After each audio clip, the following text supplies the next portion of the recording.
wrong time. Good decision, but wrong timing. And at this point, we are moving forward. We'll have the witness to the reading. ICT expert, forensic security man.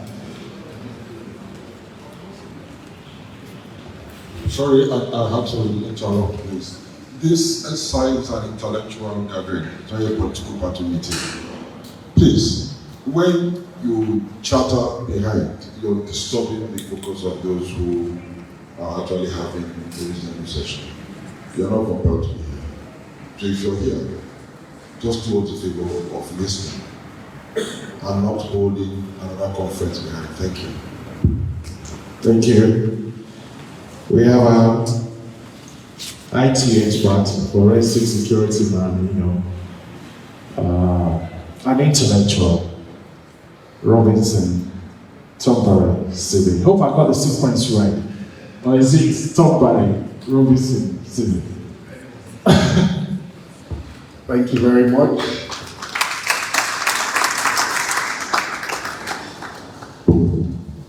A few months ago, actually, the convener did send me a copy of this book.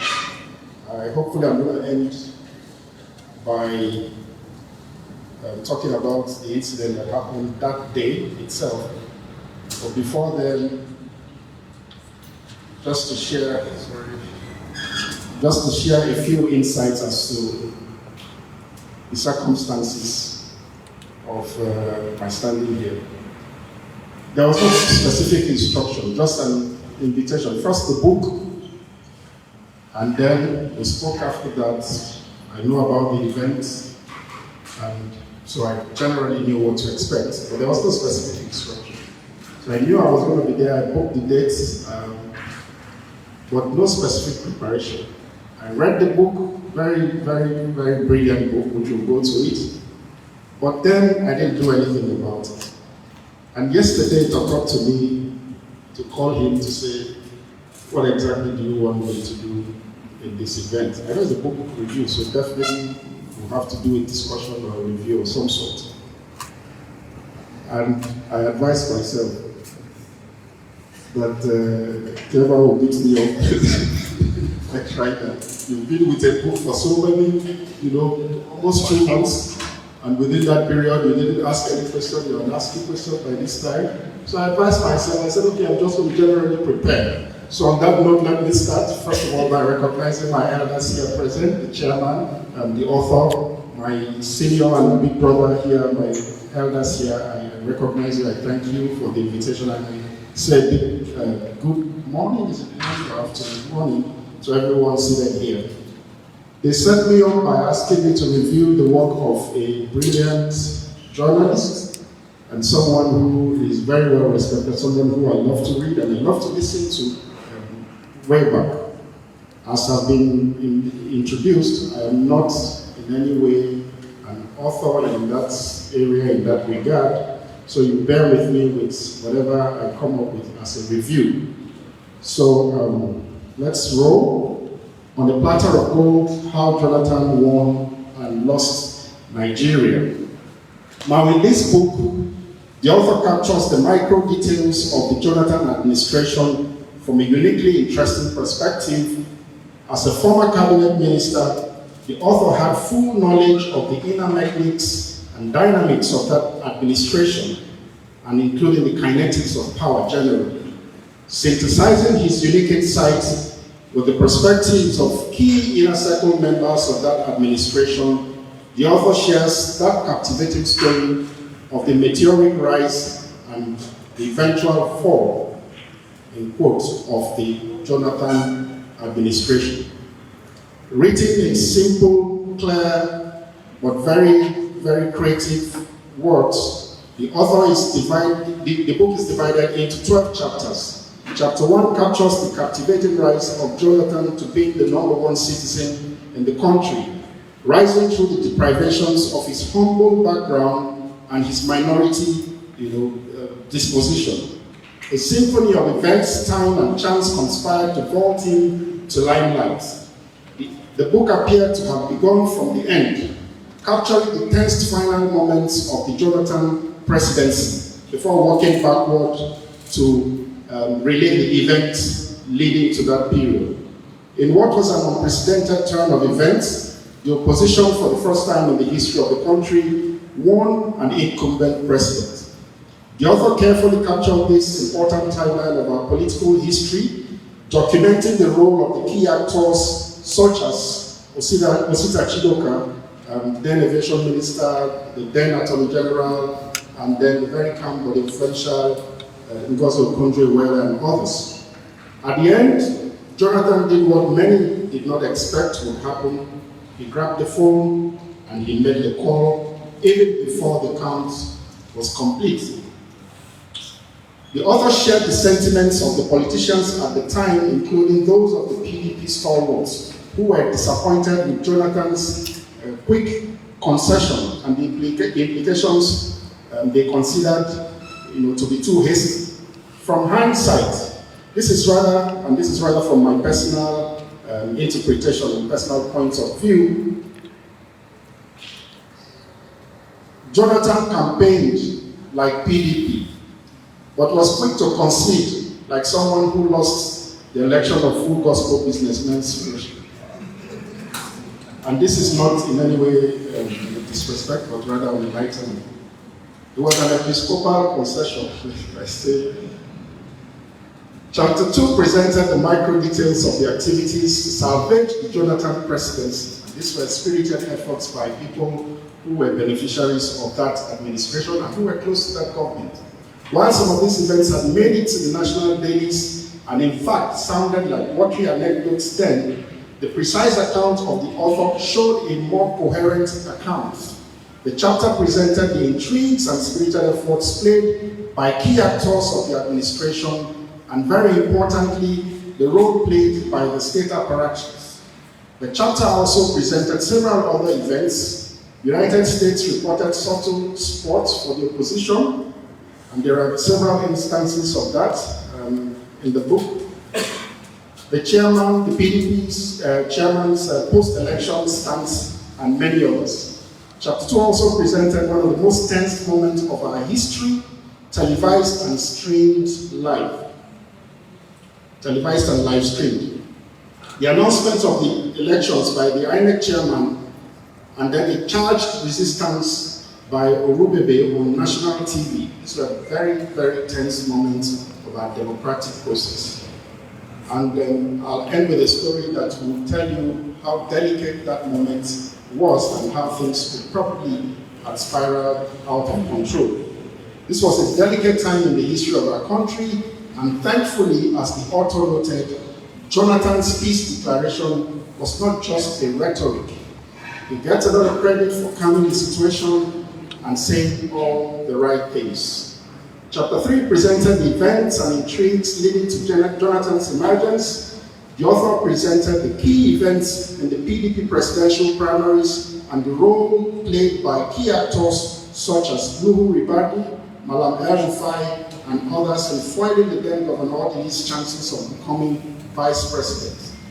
This led to the eventual emergence of the reluctant Jonathan as a running mate to Umaru Musa Yar'Adua, and the eventual emergence as the vice president. Chapter 3 also presented the sensitive issue of President Yar'Adua's health challenge and the issues therefrom. The author presented the key events and the timelines, such as the doctrine of necessity and the roles played by key actors such as Professor Dora Akunyili. Chapter 4 presented Jonathan the rock star. In 2011, he threw himself in contention for the election and made one of the most famous presidential declaration speeches in Nigeria, where one of the good things of the good speech is one which you can take something away. And every adult here still remembers that famous "I had no shoes." I think the closest was Buhari's "I'm a friend for everyone and for no one. They stay with you for a lifetime." And that was a very strong line.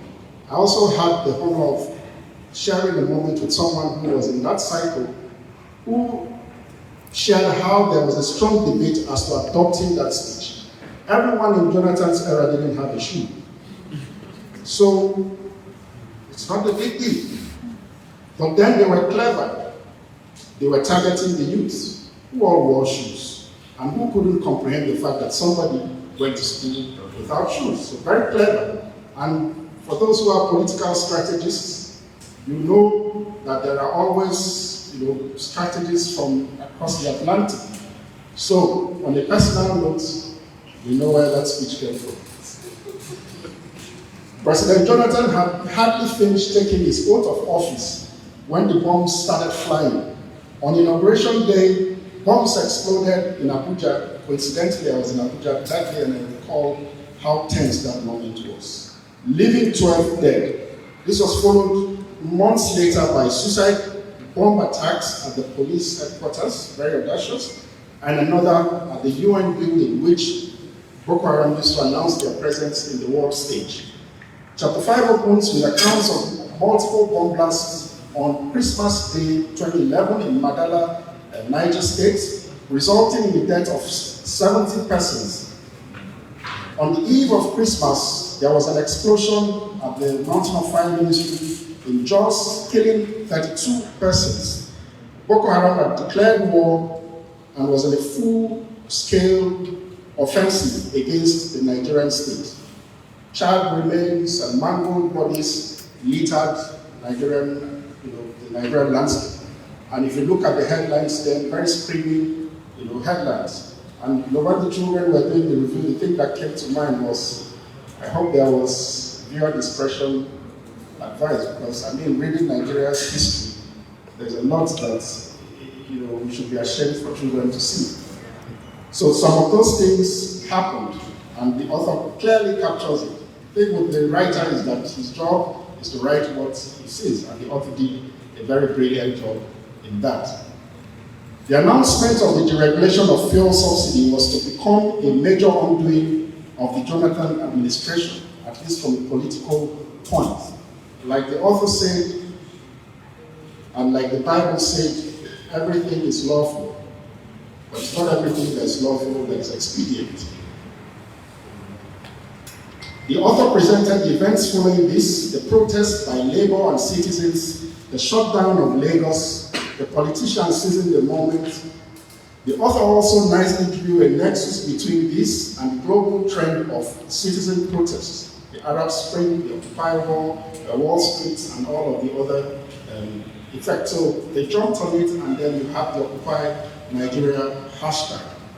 Chapters 6 to 8 captured what the author called Boko Haram and other demons. The author traced the origins of the sect and the killing of their leader. Following the emergence of this new leader, the group carried out some of the bloodiest attack in the region, leading to the death of over 13,000 persons. Now, there were several events after this, and some attempts by those at the time in government, which sparked or perhaps opened new insights to it. One of these was General Assassin's statement at the then South-South Economic Summit, and we know all of the events that sprang up from them. Let me make a confession, because if you notice, I started to stutter, because the book review had ended, because I could write, because I did it this morning. So the rest of it, I'm going to freestyle.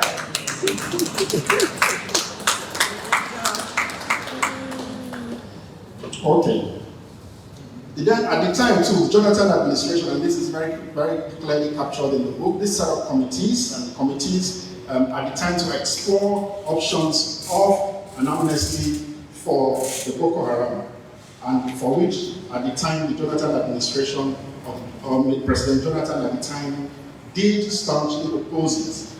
He made spirited efforts at, as a last-minute attempt to address, at the time he was accused by the then opposition that he wasn't doing enough for Borno, and he was not, he had not visited Borno then. He did, and the elders did call him to order to say, look, you need to consider the amnesty, for which he also still held his ground and insisted that they must give him an exchange and undertaking to that effect. Within this period, several key events happened. President Obasanjo at the time also did attempt to intervene, and he met Babakura, who was murdered, I think, a day or two after the meeting. So these were some of the very important timelines that affected the fight against Boko Haram. There were also some other key events. General Mohammed Shua was also murdered. General Buhari at the time was nominated in what was not a confirmed call by a certain spokesman of Boko Haram asking for a negotiation. And General Buhari also did reject that call and declared it as an attempt to link him with the sect at the time. While the author rightly captured the book on the Platter of Gold, not even the tensile strength of the gold can withstand the sustained bombing the Jonathan administration eventually received. The government, if you look at it and very carefully read this book, you will see that that government would have taken a special kind of miracle, not in the Koski style, a special kind of miracle to save the government. Because the bombs, the charred bodies, the intrigues, the politics, the ethnicity, and all of these things, including the external issues, plus the unforced errors by the administration, it was going to be very difficult for him to have survived that administration. Throughout the book, there were several accounts of sentiments, sentiments of those down south, sentiments of those here. And let me welcome to the author. Glad you welcome the author to the headquarters of one of those sentiments. This is the headquarters of the the pro-Jonathan sentiment. And there's a reason for that. It's not necessarily because of ethnicity. And there are certain things, and this is deviation from the book, but we are here to discuss, so let's seize the opportunity to talk about it. Otherwise, we'll be crushed. And if you look at every time, historically, someone emerges from here, there's a special kind of scrutiny. And that scrutiny is not given to people outside of here. Is it the former governor Rotimi Amechi as minister? Is it the current FCT minister? Is it President Jonathan? Is it Desani, Alison Mabreke? And this is not in any way saying anything anybody is good or bad, but I'm saying that there is a certain reason why people here always are quick to stand up to say no. So that sentiment dwells here. And as a matter of fact, some of the blanket support at the time, it wasn't because people were not educated, it was because we are all descendants of Harold Dafabilis, the Kemsaruwas, the Birabi, the Oguwali. We have to stand up and say no. So it's not necessarily driven by ethnicity, but by survival. And also we have this certain panache around us here that even if we are dying, we try to pay our due.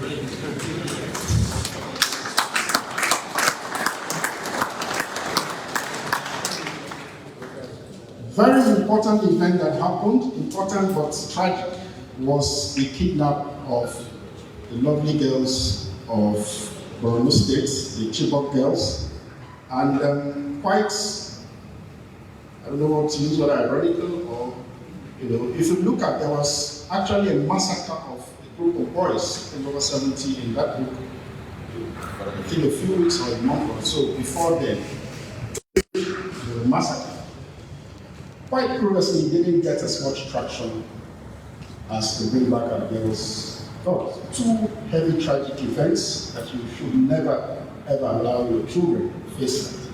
But unfortunately, I don't know why one did not have as much traction. Maybe it happened because in between several bombing attempts and all of that, and this happened a bit closer to the then elections. But like the book did outline, this was an era of citizen push. An era where citizens had to stand up. So people stood up and jumped on that event.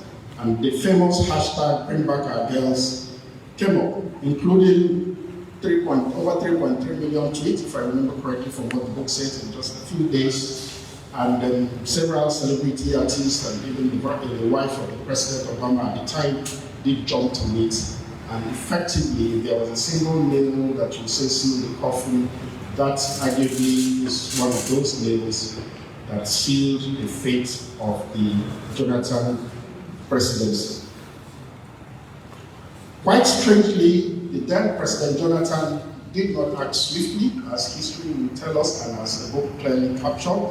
It took 20 days before he came out as a person to address that issue. In the heat of all of this off-script address, I forgot the role of the then daredevil Shekau, who was at the heart of the coordinated bombing attacks against Nigeria, and the fact that he also confirmed the abduction of the girls. But very importantly, at this point, if there was anything to completely dismiss the subtle role of the international community, I think one of the clearest signs was from this point. From a data analytics point of view, an analysis of the then Bring Back Our Girls hashtag saw the greatest retweets in the United States of America. And there were also very celebrated quotes from people like McCain, who referred to the then president as a guy called Jonathan. So he's going to invade Nigeria rather than wait for an instruction from a guy called Jonathan. We all either applauded or we fumed based on our political leanings, which is something we also need to look at. The fact that someone you understand in your party, who happens to be the president or the governor, is being harassed and some foul words used because it's not in your party, does not mean you look the other way when somebody throws insult at him or attacks him. Finally, I'll try and round off this temptation to keep rounding and going. Finally, the fall of the great behemoth called PDP. I was never a politician, never been one. I don't know if I'll ever be one, never say never. But I was someone who did listen to a lot of BBC growing up. It was a very young kid. And listening to BBC back then, we were inclined to support anything they call the anti-dictators, all of the radical big brigade. So naturally, a lot of us didn't like PDP. But somehow PDP grew to a point where it was almost impossible to take them out. And this book captured from the details. It's a very nice piece of history that captures it in a very relaxed manner, from the formation down to when it rose to a point where it was a behemoth, including claims that it will rule for 60 years. The book also captures the events leading to the fall of that government, the walkout of 7 governors at the convention, and the eventual decampment of 5 to the then APC. Much as not many persons gave them a chance, but at the end of the day, the elections came and they lost, and the PDP lost. Now finally, if you take another look at Jonathan's government and what this book presented, you see a sharp contrast, and you see an irony of some sort, that all of the tools and machineries that brought Jonathan into power were the same tools that took him out of power. Social media. He was the first president in this part that had a presence on social media, with several retweets every time at the time he was a Facebook president by CNN at the time. It is the same social media that got him out of office. He came on the popularity of young people who saw him as one of them. It is the same young people that took him out. And so this is a lesson for us, that same tool, that same knife you're using to cut off is the same knife they use to kill a fowl. So, back to in conclusion, and this is not about the book. Back to the incident about this book that was delivered to me, and I'm going to share it so that we'll also understand the import of the action that President Jonathan took then, or what some persons call the inaction.